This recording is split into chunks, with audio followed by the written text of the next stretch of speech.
नमस्कार दोस्तों, स्वागत है आप सभी का आपके अपने YouTube channel Shyam class study में। आशा करता हूँ आप सभी लोग अच्छे होंगे, स्वस्थ होंगे और घर पर रह कर के आप अपने एग्ज़ाम आरआरबी एनटीपीसी भर्ती परीक्षा 2025 की मन लगा कर के तैयारी कर रहे होंगे। आज के इस वीडियो में एनटीपीसी में पूछे जाने वाले जीके जीएस के अति महत्वपूर्ण 40 प्रश्नों का प्रैक्टिस सेट लेकर के आया हूँ, जो आपके एग्जाम के लिए सबसे ज़्यादा महत्वपूर्ण। तो आज के इस वीडियो को आपको शुरू से लेकर के एंड तक है फुल वॉच करते रहना है। वीडियो अगर आपको पसंद आए तो प्लीज़ आप लोग इस वीडियो को लाइक और चैनल को सब्सक्राइब करना बिल्कुल ना भूलें। तो चलिएगा फिर शुरू करते हैं। तो पहला प्रश्न आ जाता है, कंप्यूटर आंकड़ों में गलती को क्या कहा जाता है? तो बताओ क्या कहते हैं। तो कंप्यूटर आंकड़ों में गलती को कहा जाता है बग। क्या कहा जाता है? बग कहा जाता है। एक का ए ऑप्शन करेक्ट आंसर हो जाएगा। दूसरे नंबर का प्रश्न आ जाता है, ग्रीनलैंड की खोज किसने की थी? तो बताओ किसके द्वारा ग्रीनलैंड की खोज वो हुई थी? तो ग्रीनलैंड की जो खोज की थी वो नानसेन ने की थी। 2 का डी ऑप्शन राइट आंसर हो जाएगा। प्रश्न संख्या 3 आ जाता है कि पृथ्वी से सूर्य की दूरी लगभग कितनी है? तो बताओ कितनी है। तो पृथ्वी से जो सूर्य की दूरी है वो है लगभग 14.98 करोड़ किलोमीटर। 3 का सी ऑप्शन राइट आंसर हो जाएगा। प्रश्न संख्या 4 है कि विश्व का सर्वाधिक ठंडा स्थान कौन है? तो बताओ कौन सा है। तो विश्व का जो सबसे ठंडा स्थान है वो है वर्खियानास्क। क्या वर्खियोनास्क है? यानी 4 का ए ऑप्शन करेक्ट आंसर हो जाएगा। अगला प्रश्न प्रश्न संख्या 5 है कि उत्तरी तथा दक्षिणी श्रीलंका को कौन अलग करता है? तो बताओ कौन अलग करता है। तो उत्तरी तथा दक्षिणी श्रीलंका को जो अलग करता है वो एलिफेंटा पास करता है। 5 का डी ऑप्शन राइट आंसर हो जाएगा। छठवें नंबर का प्रश्न आ जाता है कि मन्नार की खाड़ी किस महासागर में स्थित है? कौन सी महासागर पड़ती है मन्नार की खाड़ी? तो ये हिंद महासागर में स्थित है मन्नार की खाड़ी। छठवें प्रश्न का ए ऑप्शन करेक्ट आंसर हो जाएगा। वीडियो पसंद आ रही होगी तो प्लीज़ वीडियो को लाइक और चैनल को सब्सक्राइब करना आप लोग बिल्कुल ना भूलें। 7वें नंबर का प्रश्न है कि भारत का सबसे प्रदूषित नदी कौन है? तो बताओ कौन है। तो भारत का जो सबसे प्रदूषित नदी है वो है साबरमती। 7 का डी ऑप्शन राइट आंसर हो जाएगा। अगला प्रश्न है प्रश्न संख्या 8 आ जाता है आपके सामने कि मीनामकम हवाई अड्डा कहाँ पर है? तो बताओ कहाँ पर है। तो मीनामकम जो हवाई अड्डा है ये चेन्नई में है। 8 का ए ऑप्शन करेक्ट आंसर हो जाएगा। प्रश्न संख्या 9 आ जाता है कि भारत को राज्यों का संघ किस अनुच्छेद में कहा गया है? तो बताओ कौन से अनुच्छेद में कहा गया है। तो ये कहा गया है अनुच्छेद 1 में भारत को राज्यों का संघ। 9 का ए ऑप्शन करेक्ट आंसर हो जाएगा। 10वें नंबर का प्रश्न आ जाता है कि संविधान संशोधन की प्रक्रिया संविधान के किस भाग में वर्णित है? तो बताओ कौन से भाग में संविधान संशोधन की प्रक्रिया के बारे में बताया गया? तो ये बताया गया है भाग 20 में। 10 का सी ऑप्शन राइट आंसर हो जाएगा। 11वें नंबर का प्रश्न है कि भारत का एक राष्ट्रपति होगा किस अनुच्छेद में कहा गया है? तो बताओ ये कौन से अनुच्छेद में कहा गया कि भारत का एक राष्ट्रपति होगा? तो ये कहा गया अनुच्छेद 52 में। 11 का बी ऑप्शन करेक्ट आंसर हो जाएगा। अगला प्रश्न है प्रश्न संख्या 12 कि जम्मू कश्मीर का संविधान कब लागू हुआ? तो बताओ कब लागू हुआ था। तो जो जम्मू कश्मीर का संविधान लागू हुआ था वो 26 नवंबर 1957 में लागू हुआ था। 12 का डी ऑप्शन करेक्ट आंसर हो जाएगा। 13वें नंबर का प्रश्न आ जाता है कि संसद के दोनों सदनों की संयुक्त बैठक को कौन बुला सकता है? तो बताओ कौन बुला सकता है संसद के दोनों सदनों की संयुक्त बैठक को? प्रश्न संख्या 13 का राइट आंसर क्या हो जाएगा। तो इन्हें जो बुला सकता है वो बुला सकता है राष्ट्रपति। 13 का ए ऑप्शन करेक्ट आंसर हो जाएगा।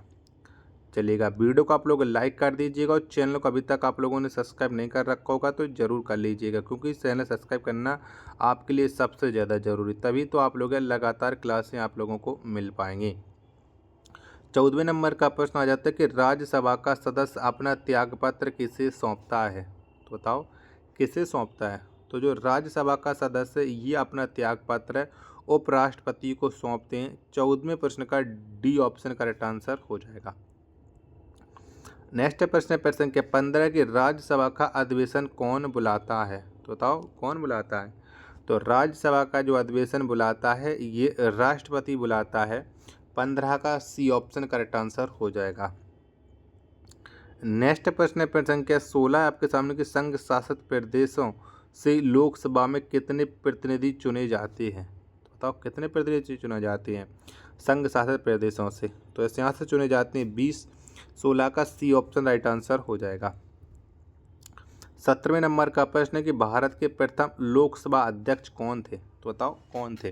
तो भारत के जो प्रथम लोकसभा अध्यक्ष थे ये थे जीबी मावलंकर।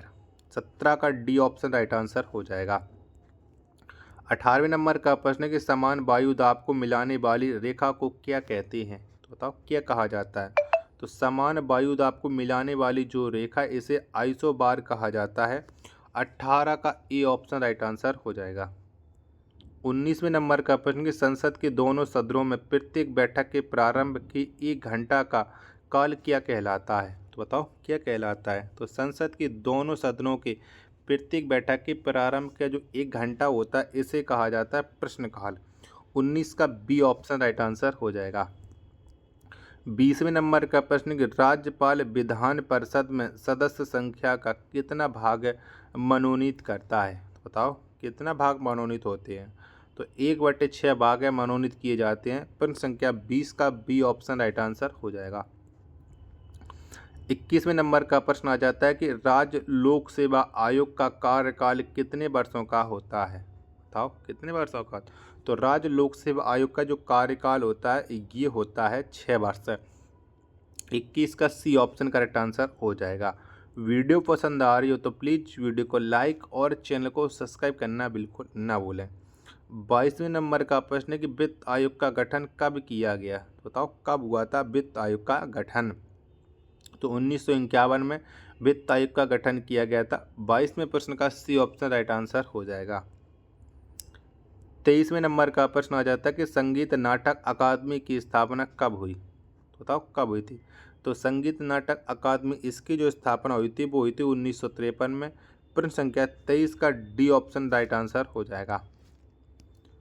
24वें नंबर का प्रश्न कि स्वतंत्र भारत के थल सेना के प्रथम जनरल कौन था। तो बताओ कौन बने थे स्वतंत्र भारत के थल सेना के प्रथम जनरल। तो ये बने थे KM करियप्पा। 24वें प्रश्न का बी ऑप्शन राइट आंसर हो जाएगा। नेक्स्ट प्रश्न आ जाता है प्रश्न संख्या 25 कि स्वतंत्र भारत के नौसेना का प्रथम कमांडर कौन था। तो बताओ कौन बने थे नौसेना के प्रथम कमांडर इन चीफ। तो ये बने थे RD कटारी। 25 का ए ऑप्शन राइट आंसर हो जाएगा। 26वें नंबर का प्रश्न कि स्वतंत्र भारत के वायुसेना के प्रथम जनरल एयर मार्शल कौन था। तो कौन बने थे स्वतंत्र भारत के वायुसेना के प्रथम जनरल एयर मार्शल। प्रश्न संख्या 26 का आंसर आपको देना है। तो 26 का ये बने थे Ashutosh Mukherjee. B option right answer हो जाएगा। 27वें नंबर का प्रश्न कि भारत रत्न प्राप्त करने वाली प्रथम महिला कौन थी। तो बताओ कौन सी महिला को सबसे पहले भारत रत्न मिला। 27वें प्रश्न का राइट आंसर तो ये मिला इंदिरा गांधी को, जो हमारे देश की प्रथम महिला प्रधानमंत्री भी हुई थी। ये बात भी आपको याद रखना। 27 का सी ऑप्शन राइट आंसर हो जाएगा। 38वें नंबर का प्रश्न कि विश्व का सबसे गर्म स्थल कौन है। तो बताओ कौन सा है। तो विश्व का जो सबसे गर्म स्थल है ये है अल अजीजिया है, यानी 28 का डी ऑप्शन करेक्ट आंसर हो जाएगा। 29वें नंबर का प्रश्न आ जाता है कि प्रिंस ऑफ वेल्स संग्रहालय कहाँ पर स्थित है। तो बताओ कहाँ पर पड़ता है ये प्रिंस ऑफ वेल्स संग्रहालय। 29वें प्रश्न का राइट आंसर क्या हो जाएगा। तो ये है बम्बई में। बी ऑप्शन का राइट आंसर हो जाएगा। प्रश्न संख्या 30 आ जाता है कि स्टैचू ऑफ लिबर्टी कहाँ पर स्थित है। तो बताओ कहाँ पर है। तो स्टैचू ऑफ लिबर्टी ये स्थित है न्यूयॉर्क में। प्रश्न संख्या 30 का ए ऑप्शन करेक्ट आंसर हो जाएगा। 31वें नंबर का प्रश्न अर्धगंगा के नाम से कौन सी नदी जानी जाती है। तो बताओ कौन सी नदी जानी जाती है अर्धगंगा के नाम से। तो ये जानी जाती है कावेरी। 31वें प्रश्न का बी ऑप्शन राइट आंसर हो जाएगा। 32वें नंबर का प्रश्न आ जाता है कि धान की डलिया किस राज्य को कहा जाता है। तो बताओ कौन से राज्य को धान की डलिया कहती हैं। तो छत्तीसगढ़ राज्य को धान की डलिया कहा जाता है। 32 का डी ऑप्शन राइट आंसर हो जाएगा। अगर आपको ये वीडियो पसंद आ रही होगी तो प्लीज़ आप लोग इस वीडियो को लाइक और चैनल को सब्सक्राइब करना बिल्कुल ना भूलें। 33वें नंबर का प्रश्न, अंतर्राष्ट्रीय न्यायालय में कुल न्यायाधीशों की संख्या कितनी होती है? तो बताओ कितनी होती हैं अंतर्राष्ट्रीय न्यायालय में न्यायाधीश? तो यहाँ पर टोटल न्यायाधीशों की संख्या 15। 33 का बी ऑप्शन राइट आंसर हो जाएगा। 14वें नंबर का प्रश्न, किस वेद को गीतों के रूप में गाया जाता है? तो बताओ कौन से वेद को गाते हैं? तो साम वेद को गीतों के रूप में गाया जाता है। 34 का सी ऑप्शन करेक्ट आंसर हो जाएगा। 35वें नंबर का प्रश्न आ जाता है कि पाटलिपुत्र की स्थापना किसने की थी? तो बताओ किसने की थी? तो पाटलिपुत्र की जो स्थापना की थी वो उदयन ने की थी। 35 का ई ऑप्शन राइट आंसर हो जाएगा। 36वें नंबर का प्रश्न आ जाता है कि नटराज की मूर्तियां किस काल की हैं? तो बताओ कौन से काल में नटराज की मूर्तियां बनी थी? तो ये चोल काल में नटराज की मूर्तियों का निर्माण हुआ था। 36 का डी ऑप्शन करेक्ट आंसर हो जाएगा। 37वें नंबर का प्रश्न कि पुलकेशिन द्वितीय का दरबारी कवि कौन था? तो बताओ कौन था पुलकेशिन द्वितीय का दरबारी कवि? तो रवि कीर्ति ये पुलकेशिन द्वितीय का दरबारी कवि था। 37वें प्रश्न का डी ऑप्शन करेक्ट आंसर हो जाएगा।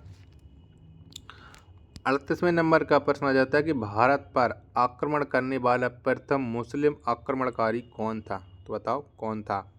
तो भारत पर आक्रमण करने वाला जो प्रथम मुस्लिम आक्रमणकारी था ये था मोहम्मद बिन कासिम। 38वें प्रश्न का ए ऑप्शन राइट आंसर हो जाएगा। 39वें नंबर का प्रश्न आता है किन्नर स्वामी अभ्यारण्य किस राज्य में स्थित है? तो बताओ कौन से राज्य में? तो किन्नर स्वामी अभ्यारण्य ये आंध्र प्रदेश राज्य में स्थित है। 39 का बी ऑप्शन करेक्ट आंसर हो जाएगा।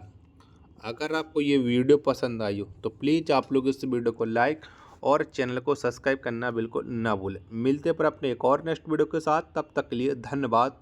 जय हिंद, वंदे मातरम।